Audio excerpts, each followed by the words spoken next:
nakikinig I'm very ang sorry, sir. buong bansa. Also, sir, I'm very sorry too if you do not agree with me.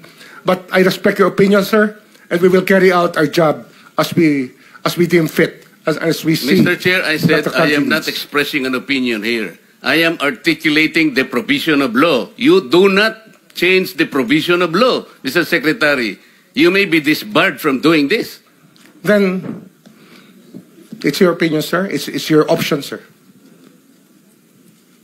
Sinabi ko na nga hindi ko opinion dito. I am articulating Then it's your option, the sir. provision of It law. is what you wish to happen. That you may proceed Ikaw ang with what you nagbibigay wish. ng opinion, nilalagay mo yung restitution to test the goodwill of a possible applicant. It is not in the law. Unless you are able to point out the provision of law that it come before. Hindi ganun eh. Sabi mo na nga, and we admitted, impliedly instituted ang civil liability, but this will come eventually after the court has pronounced kung magkano ibabalik niya kung meron man. Not before. Thank you, Mr. Chair.